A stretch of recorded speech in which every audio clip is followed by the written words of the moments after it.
Martine Duclos, bonjour. La loi de santé a introduit un article qui va permettre aux médecins de prescrire de l'activité physique adaptée à la situation du patient. Est-ce que cette consultation sera remboursée prise en charge par l'assurance maladie? Oui, parce qu'en fait, il s'agit d'une consultation d'activité physique chez les patients en ALD, en affection de longue durée. Donc en fait, si c'est des patients en ALD, tout ce qui concerne la prise en charge du patient en ALD, y compris les consultations médicales, seront remboursées à 100%. Comme ce sera une consultation médicale, donc elle sera remboursée. D'accord. Le texte précise que la prescription doit se faire dans le cadre du parcours de soins du patient et que c'est le médecin traitant qui prescrira cette activité physique. Est-ce que ça signifie que, par exemple, un cardiologue ne pourra pas prescrire cette activité physique?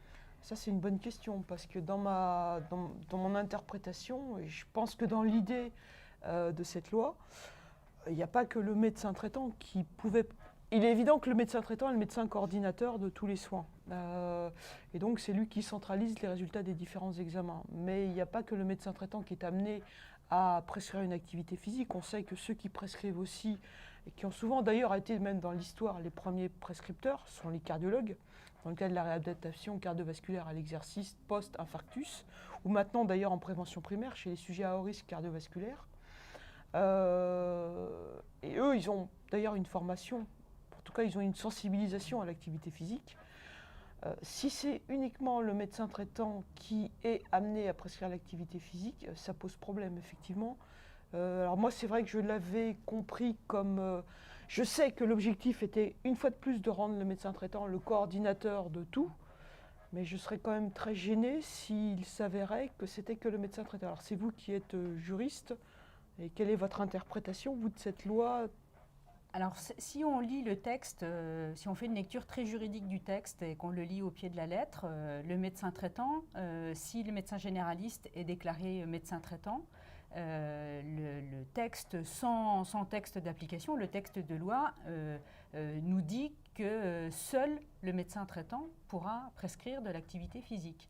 Mais peut-être que les décrets d'application ou les textes d'application qui sortiront, je crois, en juillet 2016, enfin qui sont prévus dans le calendrier pour le mois de juillet, préciseront que d'autres médecins pourront prescrire également de l'activité physique.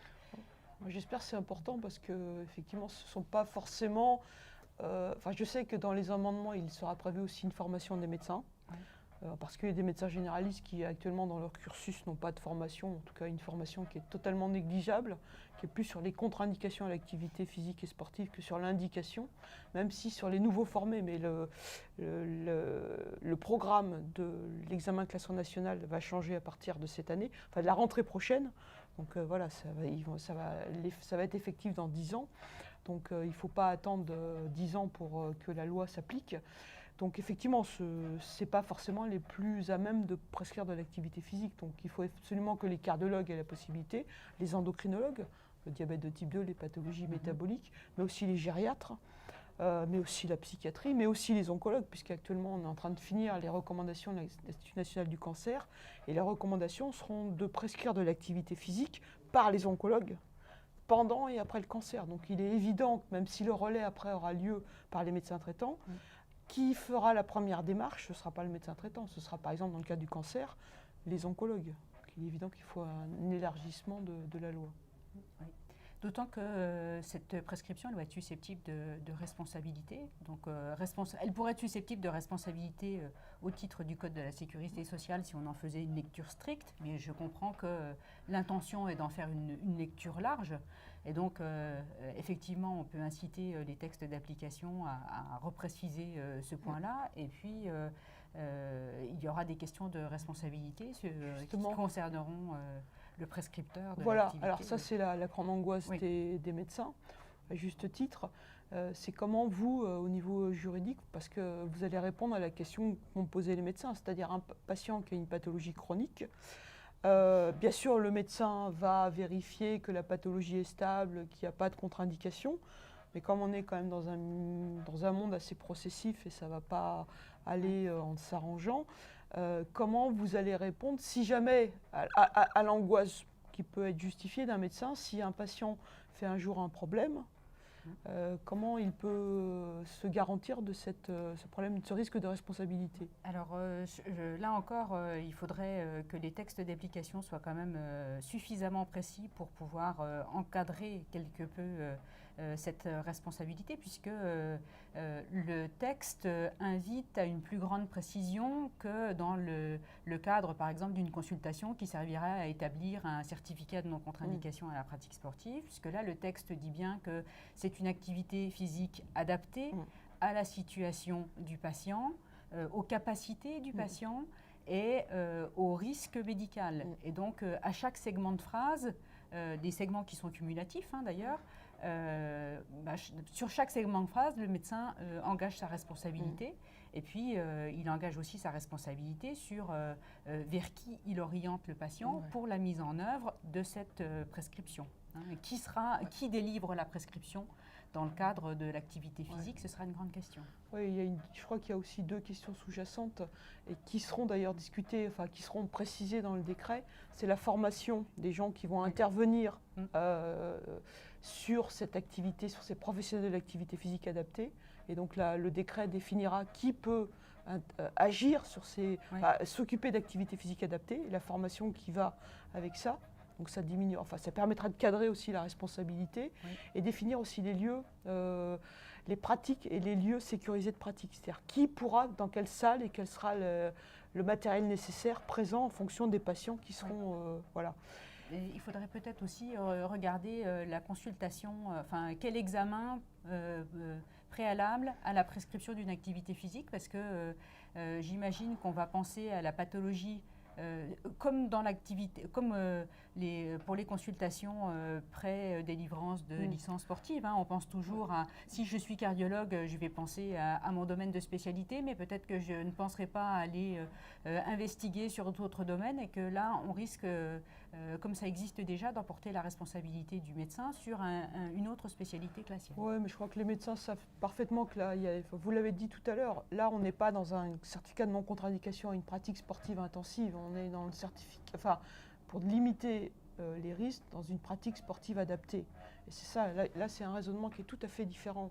On ne se situe pas du tout au même niveau d'intensité. Donc de ce côté-là, on limite les risques liés à une pratique intensive sportive, ce n'est pas de la compétition. C'est vraiment une pratique adaptée à l'état de santé du patient. Donc de toute façon, il s'agira d'intensité modérée. Ça, c'est la première chose. Avec des professionnels de l'activité physique adaptée qui sauront modérer les intensités. C'est la deuxième chose. Dans des lieux sécurisés de pratique, donc on n'enverra pas à n'importe qui. Et puis la troisième chose, moi j'avais discuté avec le centre de droit du sport qui est à Limoges, et eux disaient que, quand je leur avais posé cette question, leur réponse était que le problème n'était pas un problème de responsabilité, parce que de toute façon, on ne pourrait jamais exclure se protéger totalement d'une responsabilité, d'une absence de responsabilité. Il disait que surtout le problème, ce problème ne se posait pas en termes de responsabilité, mais en termes d'assurance. Et qu'en fait, il fallait absolument, alors justement, ça sera intéressant d'avoir votre point de vue, que le problème était de bien vérifier que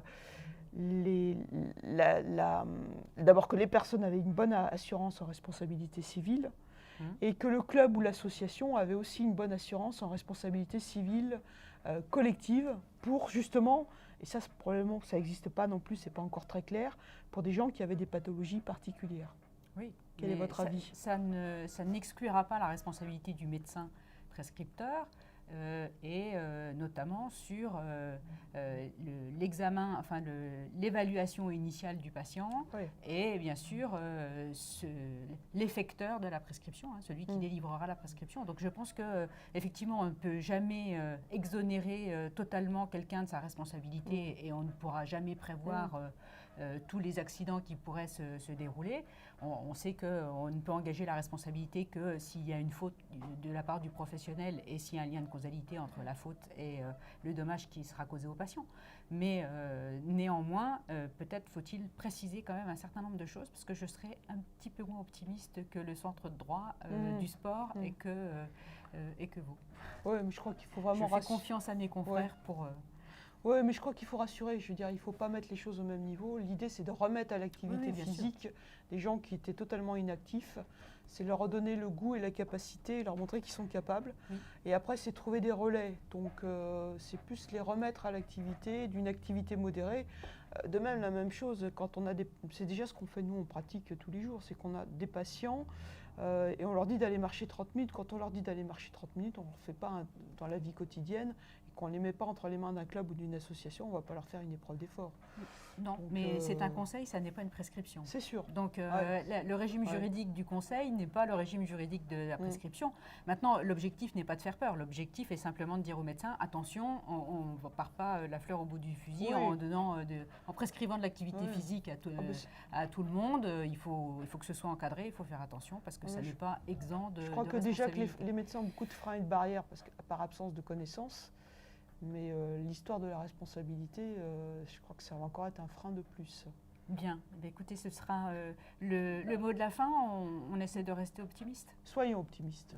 Merci. Merci.